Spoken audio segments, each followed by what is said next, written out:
కొన్ని కొన్ని నమ్మదగ్గ ఉంటాయి, కొన్ని నమ్మదగ్గనవి ఉంటాయి. కాకపోతే వినటం వలన నష్టమేం లేదు.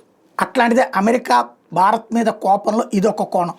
మన భారత గూఢచర్య సంస్థ ప్రపంచంలోనే అత్యంత శక్తివంతమైంది. అమెరికా నిఘా సంస్థ సిఐఏకి మన గురువు లాంటిది అనాలి. ఇది మాటల్లో చెప్పేది కాదు, వాస్తవం. ఆపరేషన్ సింధూర్ సమయంలో పాకిస్తాన్లోని షాబాజ్ ఎయిర్ బేస్ మీద భారత వైమానిక దళం దాడి చేసినప్పుడు ఒక సంచలనాత్మక నిజం బయటపడింది. ఆ దాడిలో అమెరికా సైనిక సిబ్బంది మరణించారని అలాగే అక్కడ దాచి ఉంచిన అణు ఆయుధాలు నాశనమైన మొదటిసారిగా వెళ్ళైంది. ఈ ఒక్క విషయం అమెరికాని తీవ్ర ఆందోళనకు గురి చేసింది. మే 2025లో భారత వైమానిక దళం క్షిపణులు షాబాజ్ ఎయిర్ బేస్ని ఛేదించాయి. ఈ దాడిలో పాకిస్తాన్ రక్షణ వ్యవస్థ కుప్పకూలింది. కానీ అసలు సంచలనం ఈ దాడిలో లేదు, అమెరికాలో మొదలైన ఆందోళన ఉంది. ఇప్పటివరకు బయట ప్రపంచానికి తెలియని ఒక రహస్యం ఇప్పుడు వెల్లడైందని చెప్తున్నారు. ఇది ఎంతవరకు వాస్తవం నేను ధృవీకరించటం లేదు, ఇది కేవలం ప్రచారంలో ఉన్నటువంటి అంశం.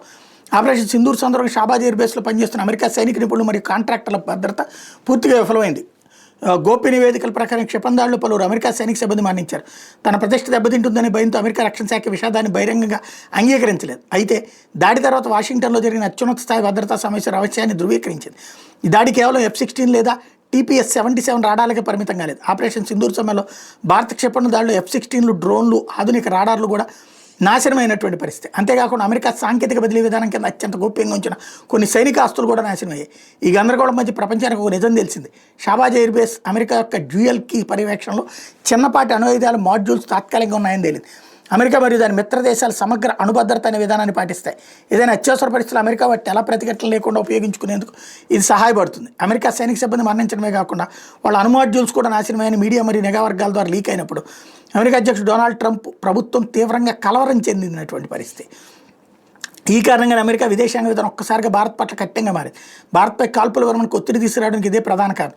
కానీ భారత సైన్యం వెనక్కి తగ్గలేదు. దాంతో అమెరికా పాకిస్తాన్తో నువ్వు భారత్ ముందు తల వంచు, లేకపోతే ప్రపంచ మహాశక్తిగా నా ప్రతిష్ట దెబ్బతింటుందని చెప్పింది.